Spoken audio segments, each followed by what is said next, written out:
Well, hello, ladies and gentlemen. This is Donald J. Trump, number 45, best president ever of all time. Getting here to introduce to you the greatest video blog on fantasy football and beer of all time. I watch it every day. I love it so much. I don't even drink beer. The beer they make is incredible, but I'm going to have it sent to Mar-a-Lago every week.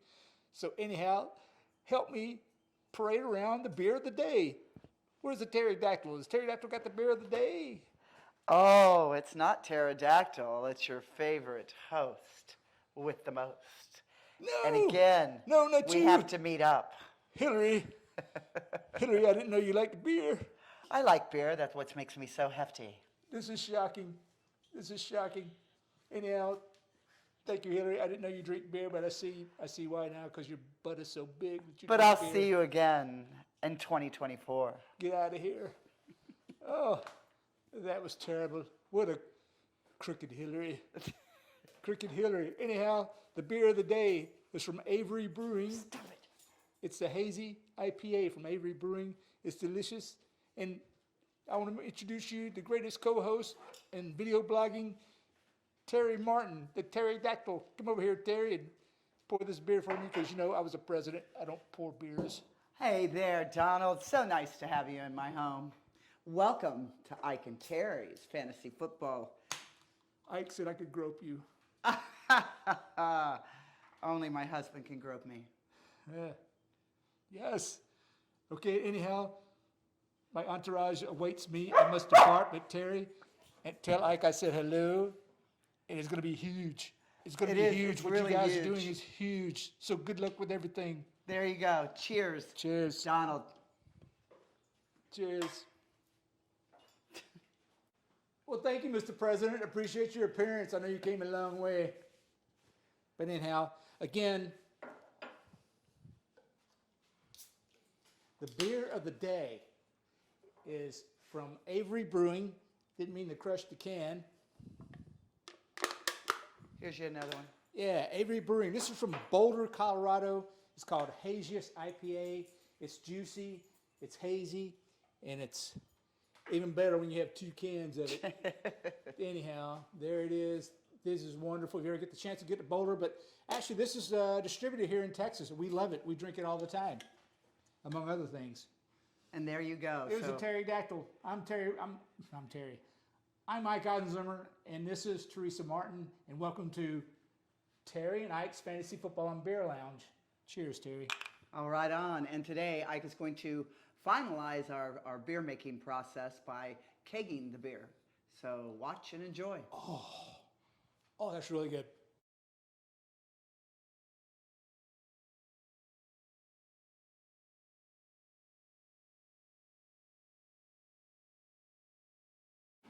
All righty. Welcome back to Terry and Ike's Fantasy Football and Beer Lounge. This is part 2 and the final episode of our brewing operations we have here at the lounge. When you last saw me, part 1, obviously I was dry hopping our India Pale Ale here. But today we got to move it to secondary ferment. This is the process where you basically separate the beer from the junk left over from the yeast process. I think it's called Trub, T-R-U-B. Anyhow, so we're going to move this into this freshly sanitized ferment bucket. It's the same bucket that's here. But the nice thing about this is I get to keep the same lid, so I'm going to use the same lid and the same airlock. This is, I think I showed you earlier, this is my wand. This is how we siphon it from from one bucket to the other, one higher, one low. It's called a racking wand. Where they got racking beer means moving it around, I guess. But anyhow, I got my racking wand freshly sanitized, secondary ferment sanitized. Let's get her done. It's pretty easy, pretty quick.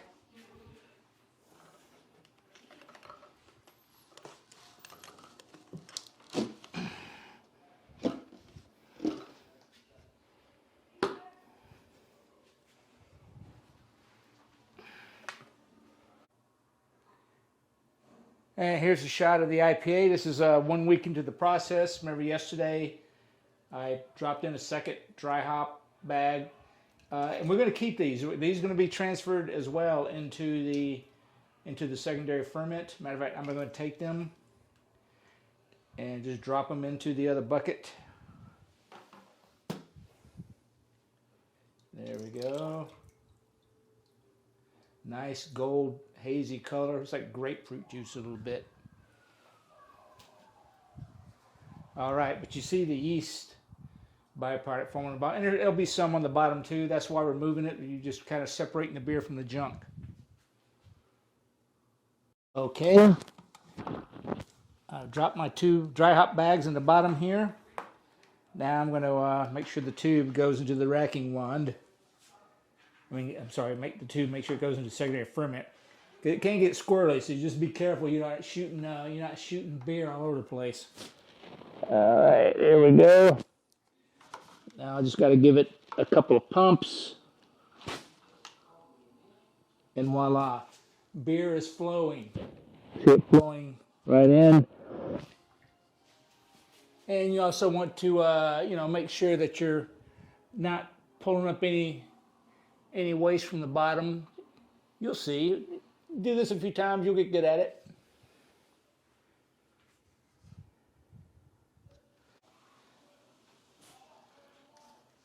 And the hope is you get 5 gallons of nice clean beer. That's why we ran off 6.5 gallons of wort, because you lose a half a gallon in the boil, and then in ferment you lose about a half gallon because of the trube in the bottom of the fermenter.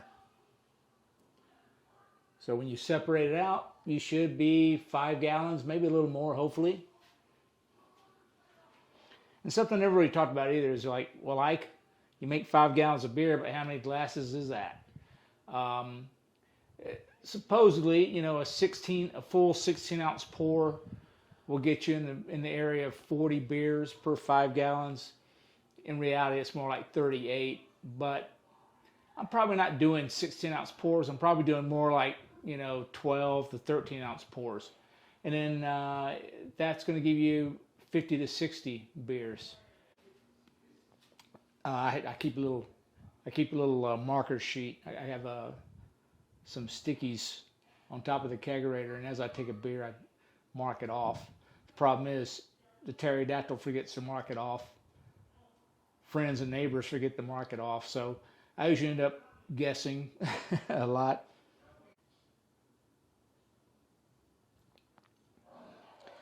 Now, when you get toward the bottom, you may have to tilt it a little bit, because you'll see, when you get to the bottom, you'll actually start to see the sediment. So if you tilt it one side to the other, the sediment will go one side and the beer will go to the other. So it kind of helps you get that last little bit of good beer out of there. And I'll show you the bottom of this thing once I get it all drained out.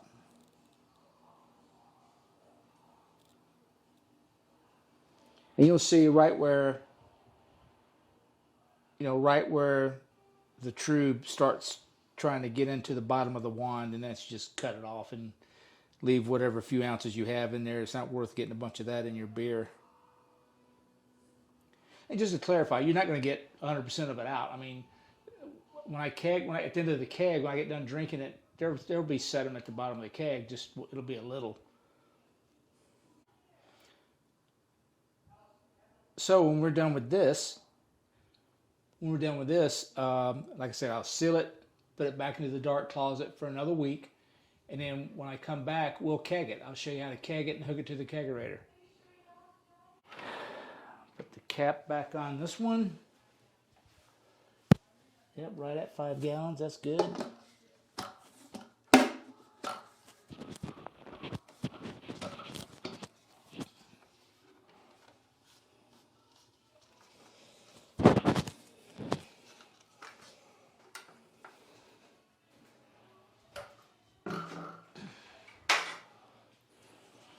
And let me show you what kind of icky stuff I'm talking about at the bottom.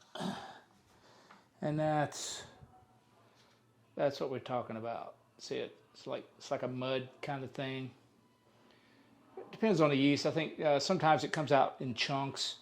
But this is kind of typical of a kind of a muddy bottom byproduct. So that's it.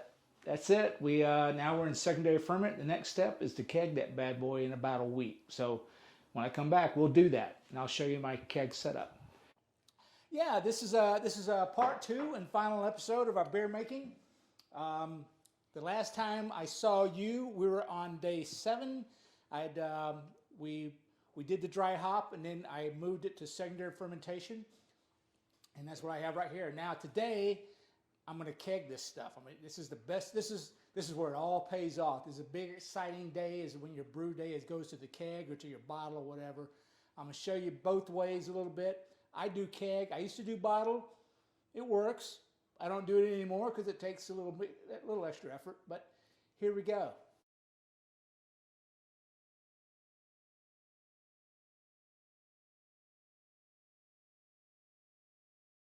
But before I keg it, first of all, I'll give you a little tour of my little beer lounge over here. Fortunately, I have a kegerator. Got a kegerator. It's a 2-tower kegerator, but it holds 3 kegs. I've got some freshly sanitized kegs here. Ladies and gentlemen, this is the way to go should you want to continue doing brewing, because it's so much easier than bottling. However, before I keg this, I want to show you what the other option is. This is how I started, was by bottling. So let's say that you pull your beer out of ferment, and now you got to bottle it. And what you would need, you'd need one of these. And of course, this comes in the kit. This is your beer. This is your bottling. Bucket. So what you do is you transfer that beer into here. Actually, take that back. But see, because you're not putting it under CO2, you're going to have to prime it with sugar. So you get some priming sugar, usually about 12 ounces per 5-gallon batch. And all these directions are on their instructions at the bottom. There's bottling instructions on there. But basically, before you put your beer in here, you go and get 2 cups of water, you boil it, you melt the 12 ounces of priming sugar in there, let it cool down to 80 degrees, and then you pour it into the bottom of this, and then you put your beer on top, and then you go from this to the bottle. This is a pretty clever little device. This is a beer racking one. It's got a little button on the end, so you basically just stick it down in the bottle. It goes down in the bottom. You just press it on the bottom, and it actually fills up. And when it gets to the top, when you pull it out, it's actually at the perfect height to be capped. So it's actually, I mean, it would take me about an hour to do, 40 bottles or so, whatever this produced. I think it's about 40 bottles. You get good at it. You can do it. And it's a lot cheaper than a kegerator, even though you can make your own kegerator. More on that later. And then, of course, you get to cap it. And the way you cap it is, you get an assortment of bottle caps, all different sizes and colors. They have an American flag one. Anyhow, the way you cap it is, it's pretty good exercise. You just simply put it on top of the bottle there, and you have this thing. This is a bottle capper, but you put it on there, press down both sides, and it caps it really good. Make a nice tight little seal. Again, pretty economical way to bottle beer, but you have to let it sit, I think, 5 days to a week before you can drink it. So a little bit more waiting, but it's the same thing when you put it in a keg too. Once you put it under pressure, once you put CO2 on it, you still have to wait about 4 or 5 days before it's perfectly carbonated. That's a little bit about the bottling operation, so you should choose to do that. These bottles you can get, I know a lot of people that find their own bottles and use those. Of course, you sanitize them in the dishwasher. Most dishwasher functions have a sanitizing function, so that's what I did. I would put a couple of cases of bottles in the dishwasher. But not me, not now. I enjoy brewing so much that we upgraded to the kegerator. Say hello to Seaman Staines, the kegerator guard. Put them back there. All right, let's get on with it.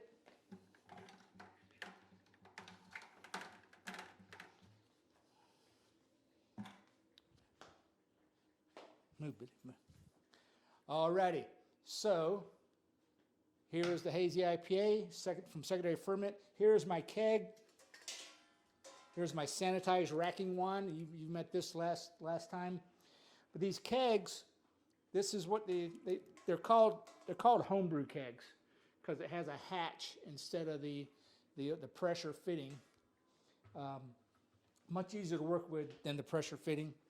And you have, here's a pic of the hatch.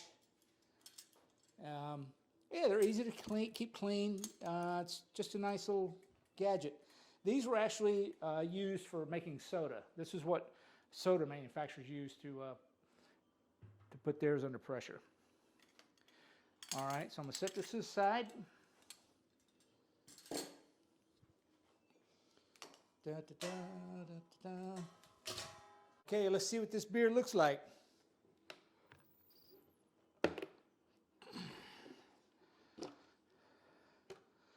Oh yeah, looking like beer.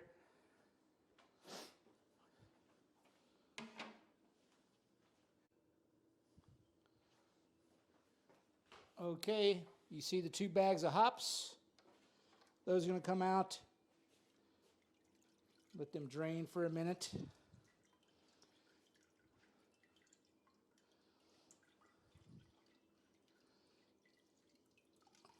Maybe squeeze a little bit of the good stuff, not too much.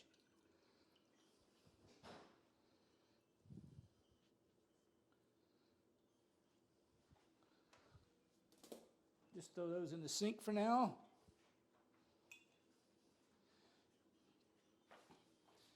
But that's what it looks like after 2 weeks of fermentation.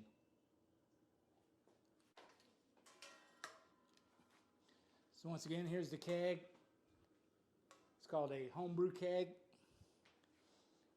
Now what we got to do, first thing before I do this, so we have to test our final specific gravity to see how much alcohol we have in the product. So that's why I have my hydrometer. You get a measuring cup.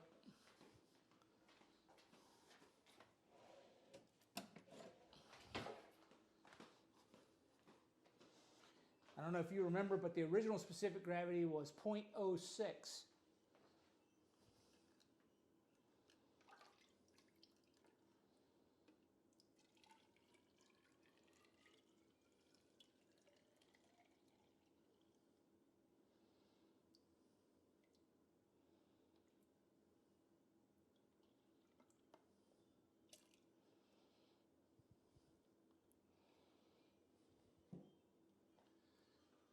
Alrighty, these things are awful hard to read. So it's looking about 1.00 to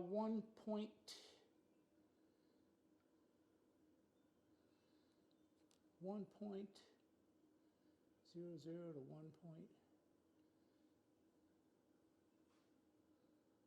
Wow. 1.000. So I can look at my little graph here.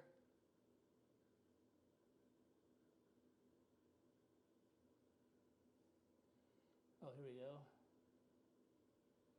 So we're looking at 7% alcohol.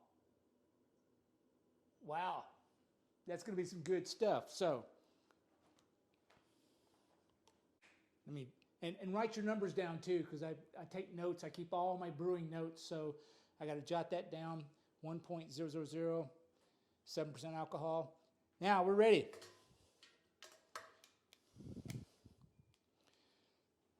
Wand in there. Another in the keg. And let's rack this baby.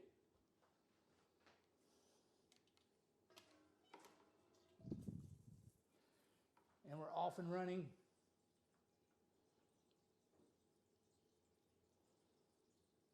Also, a lot of people don't know this, but there's a beer called a shanty. It's basically an ale or a blonde, and what they do is they put fruit on top of it when it goes into the keg. Usually, it's like a concentrate, like grapefruit or lemon, or I've seen them with strawberries. But that's where you kind of put you don't want to go overboard with it. Just to, most people put like a cup, half a cup of their favorite concentrate in there, and it has a nice flavor. I don't do it because I love beer. I don't like Kool-Aid, so I don't do a lot of it. But the ladies like it. They like it a lot. So if I got ladies coming over, I'll do a shanty. Impress the ladies.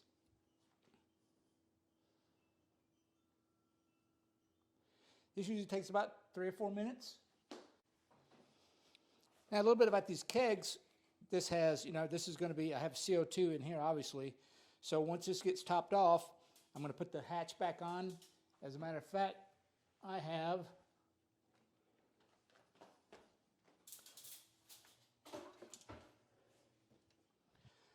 have some food grade lubricant called Brewer's Edge.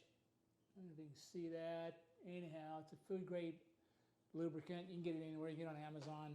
And what you do is this hatch.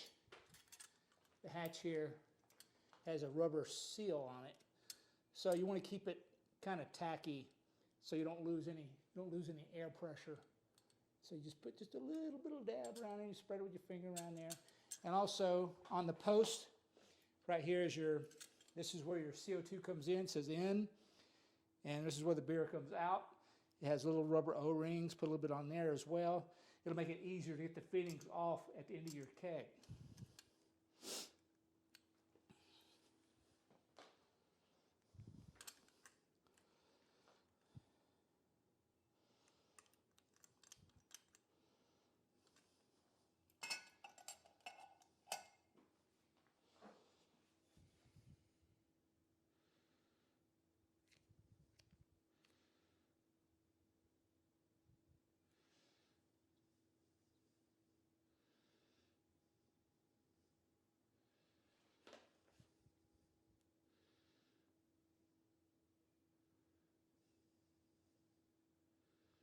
There we go.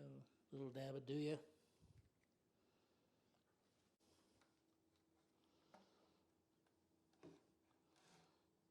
I like to tilt so I can see where the beer meets the little debris at the bottom. And that's why you do secondary ferment, because it really clears the beer up. You separate it from the junk. You still have a little bit after secondary, but now you're really getting, you're really separating it now, because this is the third time you moved it.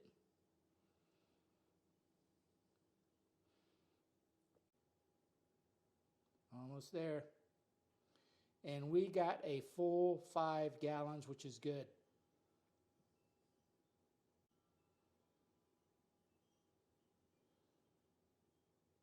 All righty. We are done. Oh my. Look at this, Terry. Nice. Came out nice and golden. All right. Let's get that out of the way.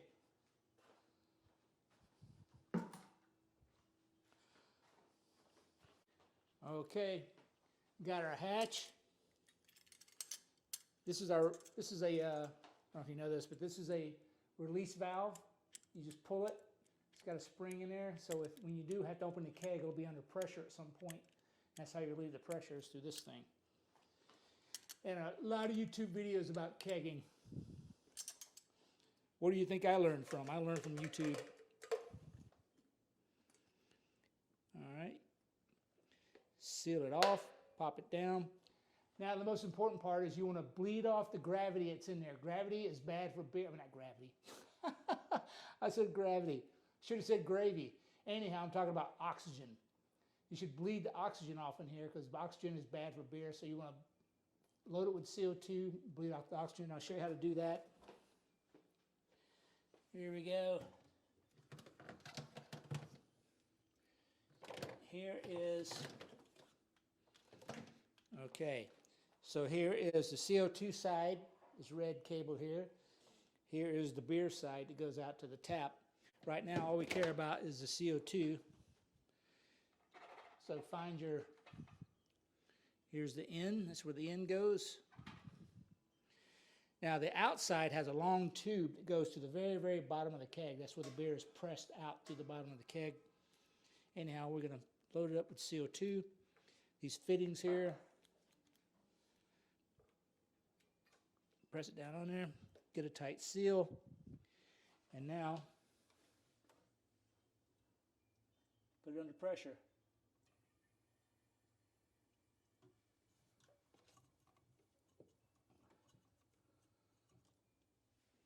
You can hear it. I can hear it running in there. So just give it a few seconds to let it get some CO2 on top. And since CO2 is heavier than oxygen, when you pull out this release valve, oxygen is going to come out first. So I do this a couple, 3 times just to make sure I got all the oxygen out. There's one. Give it another little ride. This is a good time to check your CO2 level, make sure you have enough CO2. And we're good. 10 psi is what I put on it. Some people do 15 psi so they can drink it in 2 or 3 days. It seems to work better at 10 psi for 4 or 5 days. That's just what I've experienced. Plus, you don't want a whole lot of, you don't want a whole lot of foam. So 10 psi seems to be about perfect for this IPA. We'll do it one more time. That should be good enough.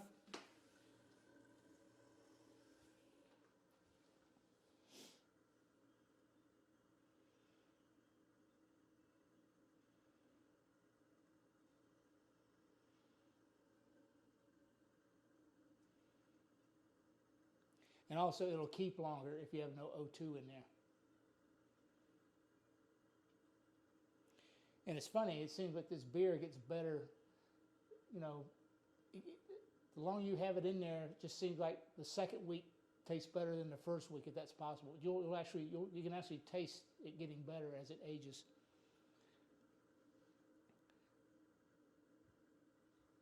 All right, see how it works? Okay, we're good to go. Now,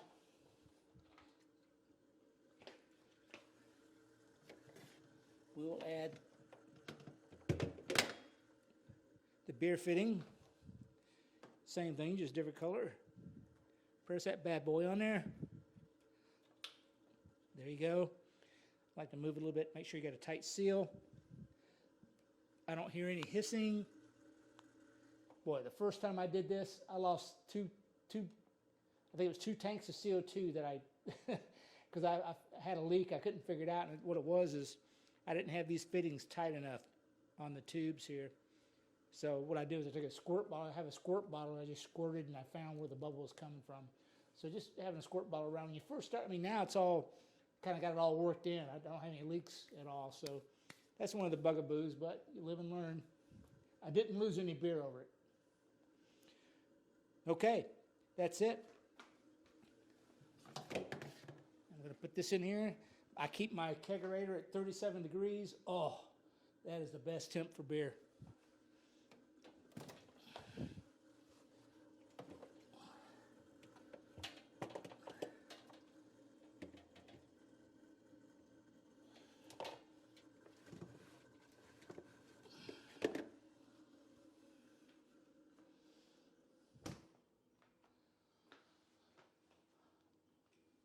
Okay, well that is it. We'll probably pull some beer out this tap here the next time we have a show here in a few days. But you let it sit for 5 days under 10 psi, and then it just comes out. It just flows out so nicely. It's so good. So matter of fact, the next show we'll crack this. We'll crack this keg for you. We'll let you know how it worked out. Anyhow, don't forget to like us. Maybe even subscribe. Leave us your comments. And let us know how your brew went. And if you guys are doing bottling, it works. It works. So don't go out and run out and get a kegerator. But when I was younger, I used to make kegerators using old refrigerators. That's on YouTube as well. I think I got this kegerator on Amazon for, I want to say $600 or $700. The kegs.